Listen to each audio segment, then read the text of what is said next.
We continue our journey and oath as the Slayer King. We're going to keep pushing into Skaven-held territory. They will not hold a, let's say, strong holdout in this entire world as long as I live and breathe. I will get them down to the very last little fucking rat hole they will live in, and even that I will position armies outside of. They rebel, they attempt to incite chaos and carnage in my already funded cities. Even as I push forward into their territory, they come to bite me in the back. But they are not strategic overlords. Slaying my entire garrison, they do not take the settlement. They simply sack it, loot it for gold. I'm not sure why. They're positioned outside of there, and my scouts have confirmed that. But we'll keep pushing. We have artillery, and we have enough ranged units to support our slayers nowadays, so it's not going to be as hard of a fought battle as when we start out in last episode. There will be no need for us to lose thousands upon thousands of troops every single battle, but it doesn't mean it's going to be an easy fought victory by any means. Dwarves are strong, they are armored individuals, and let's be entirely honest. Unfortunately, we're building some relations here. If you guys hear fucking my neighbors thump on my ceiling, I apologize. But unfortunately, let's be honest, Slayers have not developed that much. They are not exactly the epitome of what they are in the books and tabletop. They're missing half their stuff. There's only 2 Slayer models. I mean, there is mods for it, I think. So I'm going to leave it at that. But we're going to keep pushing forward. We're going to keep doing what needs to be done. Let's see what we're doing here. We're going to recruit another lord to get Godric and Felix, I'm pretty sure, as that'll help us in our southern push. They are absolute powerhouses. It's great to always have them here. They went off to go do something in the Empire, and then they came back when they heard we took Carrotgate Peaks. Or, no, this isn't Carrotgate Peaks, is it? It's Carrot-Karak. And Clan Angrund has heard of our conquests, and they've also been pushed back to a small amount of settlements by a Skaven threat, so they offered to join me. And so I did, and they completely wrecked my economy. Not completely, but they were pretty baffling how they did army composition. So we had to redo that. We had to, resettle their settlements and remake how he invested his skill points. Let's just talk about it in game terms. AI sucks at fucking doing skill points, so we just had to reinvest. So we spent turns killing them, clicking the re-perk button, and letting them be wounded for a while. We're taking more Skaven settlements, pushing over here to the, has to be west. Our southern front is pretty rough. It's not as easy fought as I would like it to be, but with the addition of Godric and Felix and hammering in a pretty good army into them, maybe it shouldn't be impossible to push a little bit farther and not exactly have the toughest fight of our life. We're going to re-recruit the king over here, or former king, now just a lord, I guess. And now we're going to invest all the skill points they wasted into giving him a pretty decent little army. And with that, we've, done 3 dwarf holds under us who've confederated. That's pretty freaking insane. I cannot argue any point that is not really good for us. Let's invest wisely. Come on. Yeah. We're just going to go for a basic army comp on him. A strong front line and then crossbowmen or rangers. Nothing to call home about, nothing overly unique, but it's one of the strongest army comps you can get with dwarves because it plays into all their strengths. We keep intercepting the underways. They don't know we have troops under there. But either way, they had an army large enough to make us retreat, which sucks. But with Godric and Felix, it should be much easier to push forward now. And then Katrina comes to us with some sort of treaty. They always do. Kislev needs our help. They have chaos pushing from the north, and even the undead, who we aren't exactly upset with because they aren't bad undead, have come to us with peace treaties, hearing about our might. If we are victorious here at this southern front against the Skaven, it will be probably the final push against the Skaven, and here we are. With that, we have taken one of their big settlements. Vermintide even, probably. No, I can't spoil it. Never mind. We totally don't have Vermintide this time. Some more allies to be had. Ark in the Black. And then up here to the north, we have some Empire allies. It's always good to make some friends, especially ones we can trade settlements to. And then we're going to just milk them for cash. They're not going to refuse the Slayer King, and our economy and our labor force and our strength is so strong that they were just giving us money for every treaty, which is okay. Then we moved on down here, and it was a good amount of losses, but I was entirely willing to take that amount of losses for that.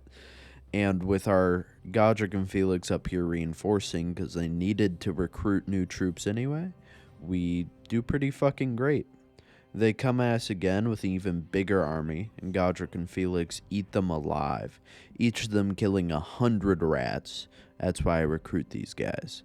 We're going to move this guy down here, and that's just to defend a front against the vampires. I have a feeling kind of in my heart of hearts that they're going to start moving towards us, or there's going to be incentive for us to move towards them.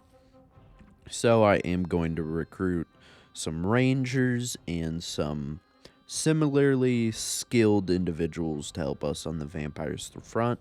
And also, this lord is a leftover from the faction that lived here. He for sure has a grudge. Like, he wants us to move on these people, so I will. And our longest standing rune lord, one of our greatest lords who's been maintaining one of our greatest cities, our greatest holds, we're recruiting him an army, and he gets the astute honor of moving against the vampires and fielding a massive dwarf army. This was only made possible by an economy he helped happen over these. It's been like nearly 100 turns over these last 2 years. If each one's it's like 55 weeks in a year. Yeah, I think. And with that, we took Carrigate Peaks, and it's a joined settlement, and that is a big boost forward. There's not much more of a push to be had. We will just have to fight a couple more Skaven. We'll have to start maybe another front. I'm not entirely sure on that. Either way, however, we're going to keep pushing south, but not for the reason you may think. I only want Carrigate Peaks. I want to make that clear. Carrigate Peaks is a great settlement, but outside of that, why am I still moving south? Well, you guys are about to see. We have the Skaven threat, which of course we have to fight back. I mean, why wouldn't we? But there's a Knife Ear who I want to make an ally of. I want to make a great friend of. And I don't think there's any reason not to. I mean, we have all the power here. He's been on a losing front. He hasn't betrayed us yet. This was just a goblin faction that I didn't want to let recruit because I saw them recruiting some. So I pushed up north to take their settlement. It's pretty much uninhabitable for us, but it's worth taking. And then here we are pushing the Skaven back. We're going to lose a garrison, but who gives a fuck about that, in all honesty.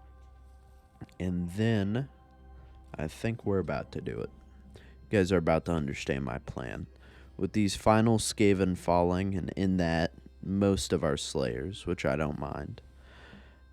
Never mind, I did mind. I'm pulling back. In my script it says I don't mind. They tried to move underneath us. We, of course, intercepted and killed them. Easy as always. And we're going to start another war. Over here to the west, we are going to push against the Skaven menace of Skaven Blight. And this isn't exactly for the reason you may think. Usually, if at all possible, I like to maintain a one-front war. But there's absolutely no reason for me not to move this guy on this front and push pretty damn hard to get him, his territory back and punish Skaven Blight. Especially with the rumblings of a insurgence of Skaven by the Council of 13. They are planning some sort of great Vermintide, some would say. I got the notification, but I don't think I edited it in.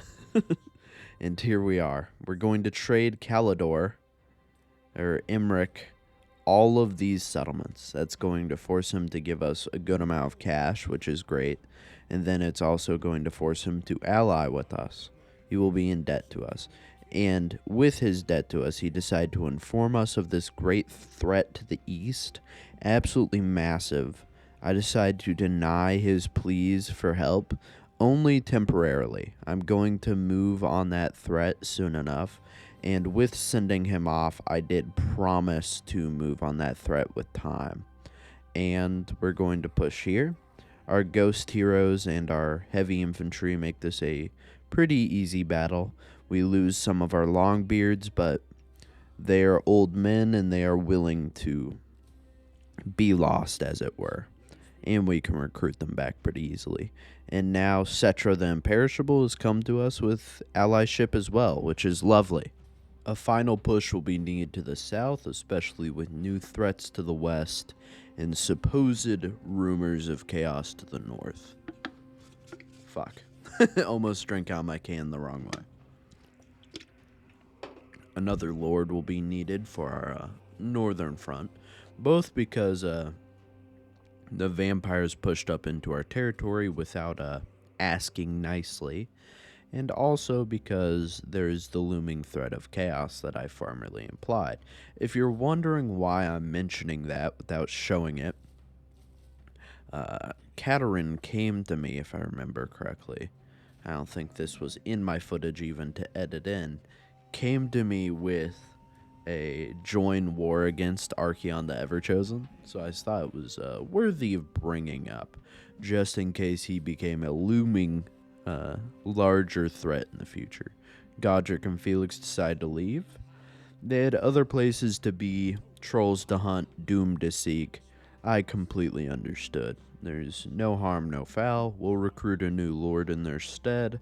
It will increase the amount of money by turn, maybe even by like 1,000 consumed, but that's not truly an issue. Gosh dang, no, we gotta fight that. That's the stupidest fucking auto-resolve I've ever seen.